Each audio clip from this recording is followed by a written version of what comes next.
Hey, David here, and welcome to My Extra Mile. Today's show is another solo show. I was just driving to the gym this morning, and I just wanted to share. The other day was World Kindness Week. World Kindness Day.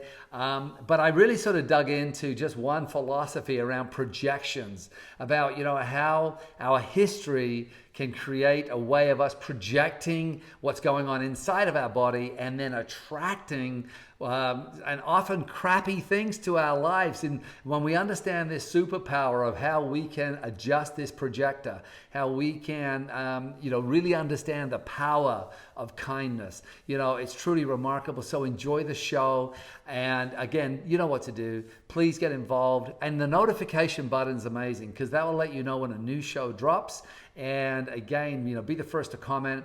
I will read them all, but I am going to give away $100 on a consistent basis for those people that tag their friends, and I'll do a draw every couple of weeks. So get involved, make sure you share, and we'll definitely see you on the other side.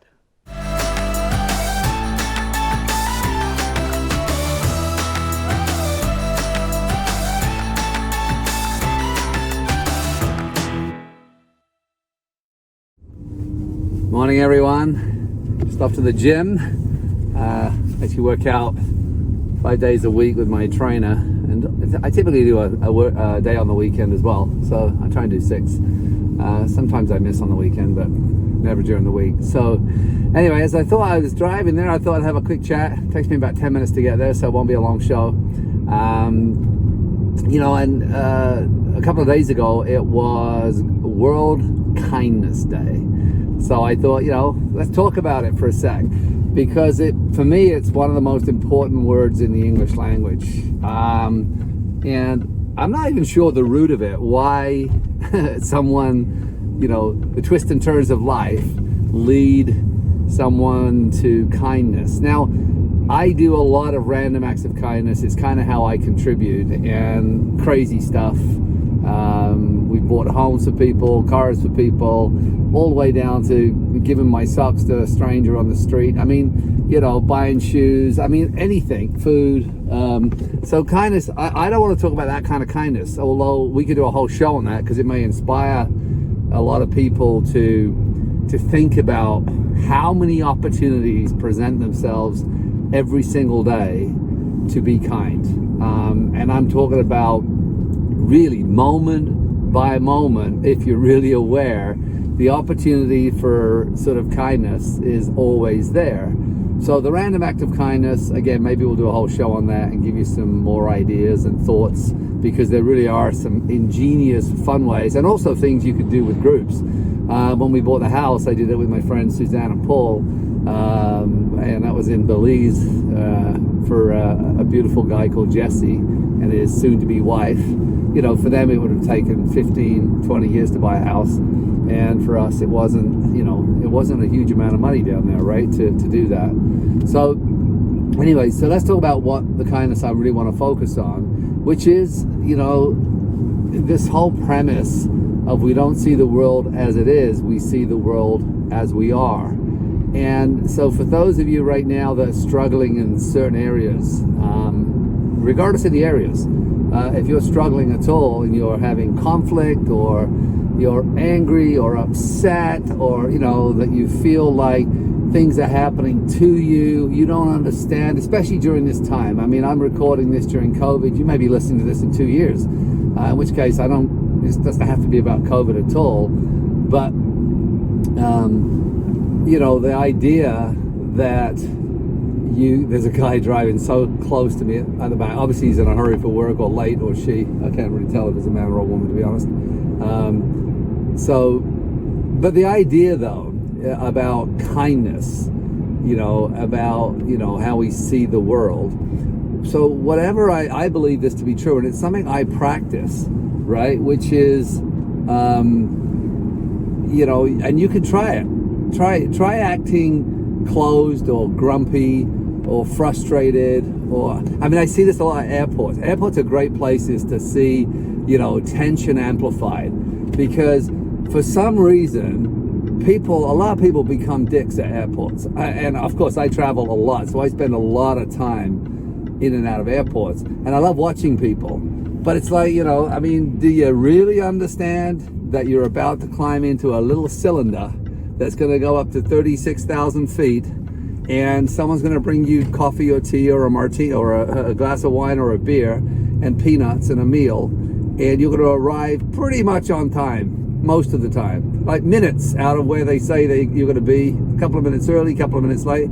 Yes, people behave as if it's just a normal thing. Yes, yeah, it's normal, but what is abnormal is the tension and the upset and the fear and the anger that is amplified there. So, but watch what happens when, and you've probably been there yourself, watch what happens, if you are frustrated and you try and resolve a conflict or a problem with someone. Let's say, your flight's delayed or your flight's canceled, and you want to get a hotel room for the night and you want to get a flight out in the morning. So just say that you're pissed off, you're upset. Now, first of all, the girl you're going to deal with is got nothing, and I say girl or guy, the girl or guy you're going to deal with has got nothing to do with why that plane was grounded. Typically, it's a mechanical problem or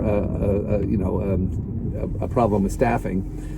And yet, I have watched thousands of people be rude, angry, short, frustrated, as if their life is the only life that matters. And the fact that there's some problem with a plane, remember again, this thing is taking off and taking you 36,000 feet in the air and going across a continent and taking you somewhere to land minutes out. Yet, watch what happens when you get frustrated. How do you think the person is behaving when you're short, frustrated, angry, right? Typically, they are not going out of their way to make the magical things happen. In other words, to really make to fix the problem when you're like that. They're not going that extra mile because you're projecting, and the word projection is really what this should be about, I suppose. You're projecting this intolerance, your frustration at a person, no doubt. Now, I'm not saying you couldn't say, oh gosh, I am so frustrated because I had a plan to see my daughter. I haven't seen her in 3 years, and we only have 2 days. Oh, it's so sad, but I realize it's not your fault, and I want to apologize for seeming frustrated, but I'm so excited about this. That's a different kind of thing, because there you're being honest, and you are allowed to be frustrated. It's not like, I practice doing inhuman things, which is not allowing that frustration to come in, because I've always realized how beautiful when things go wrong often leads to so many magical things if you allow it to happen, right? If you flow with what's actually happening. And I talk about that quite a lot with how I met my girlfriend, the flight we were on got canceled, delayed 45 minutes, which meant our connecting flights got canceled. So we ended up meeting in Germany by chance on the bus, going to get new tickets, but she was the only kind person on the plane and I was the other one. I hugged the flight attendants. Anyway, so when I say these things, we ended up dating. We've been dating for 4.5 years, from a plane that was held up on a runway for 45 minutes, and so many people were pissed off. It was remarkable to watch, right? So the idea, though, then, is what we project out is what we get back. So, and I've posted about this and talked about this a lot over the years, about how, if you want magical things to happen, if you want people, I'm coming closer to you, if you want people to, and not even the reason to do it, but if we're conscious, if we're aware, and if we are present, and if we are kind, and the word really is kind, in all situations, it seems as if the universe bends over backwards to make magic happen. Now, it may not look like what you want, and that's the thing I've really got clear on. It's not that necessarily your expectations are met, but something else is going to happen because of it, and that something else will only happen if you're aware and you're flowing with what's really happening. It may still happen, you just may not notice the magical things that happen when things go left, when you're thinking of going right, and you're only obsessed with going right, and you're frustrated if you can't go right. So the idea of kindness, so that's one thing. But how do we create a projection? What is a projection? So we project ourselves, our history, our past, our hurts, our things that have gone on in our life. We project them. They're inside. We project them onto other people. So if you're distrusting, for example, which a lot of people are, oh my God, I can't believe how many people are distrusting, right?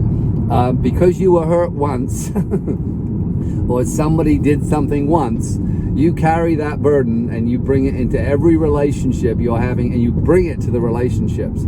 So, you meet someone and your default mode is distrust versus trust because of this one occurrence. So you're projecting your fear, your lack of trust onto the person, and they're going to behave in accordance with how you treat them. And I found I'm supremely trusting of everyone, and so many people have, can enter my home. They don't even knock on the door mostly, right? They just come in. But the idea is that when I project trust, I find people are trustworthy. Now, it's not like I've never been screwed over. I just don't dwell on that. That's happened. I don't carry it forward into every other relationship.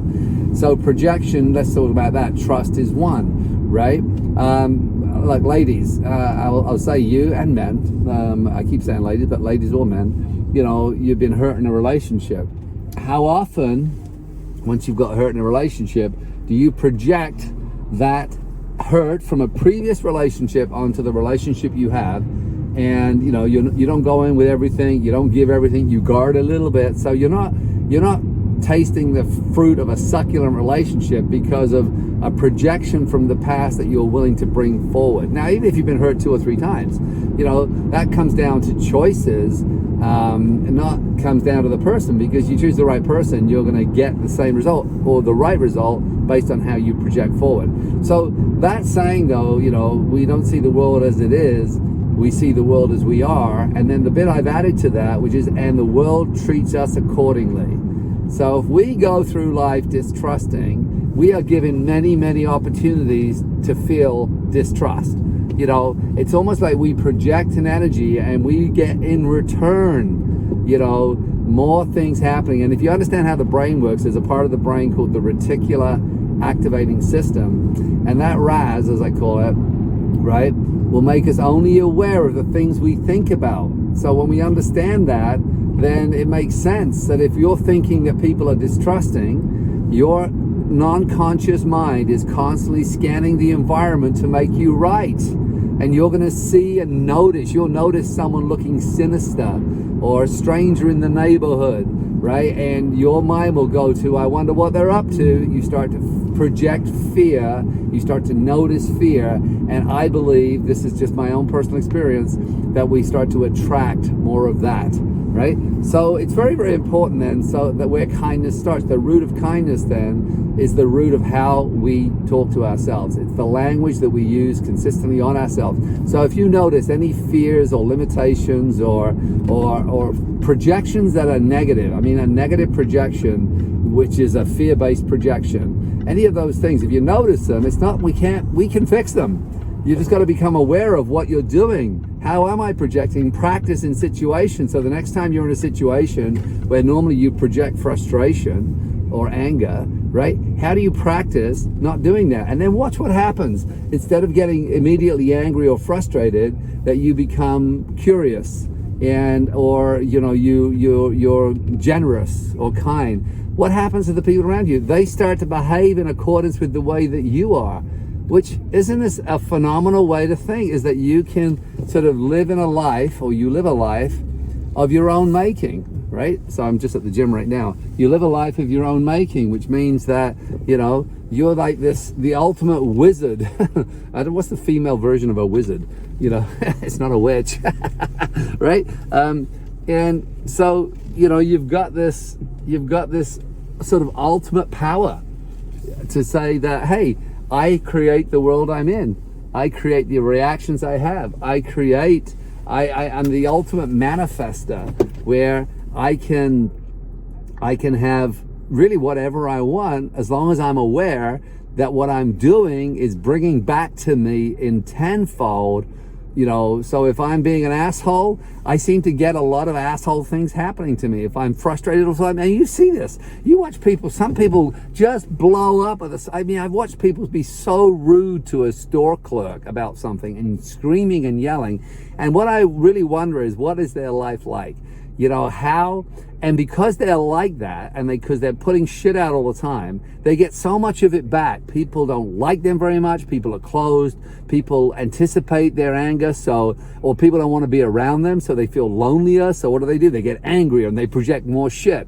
And it's like, oh yeah, and they walk through the world with this chip on their shoulder. And if they only understood that if the chip has got nothing to do with the outside world, that chip is the projector, let's say, that's projecting out your fears, your doubts, your uncertainty, your anger, your frustration, your jealousy, all these things, and bringing back to you exactly more of that. You're going to experience it tenfold than somebody else. And if that same projector, if you notice it, it's like, whoa, do I want to project that?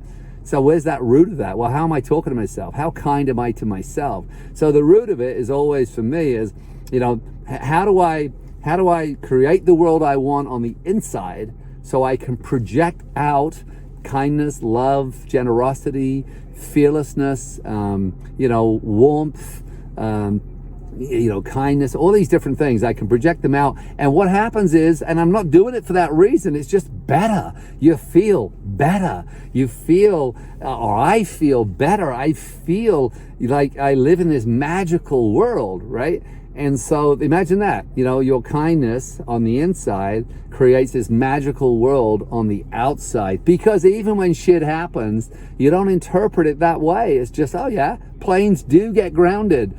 Planes do break down. Staff do miss flights, so they're late.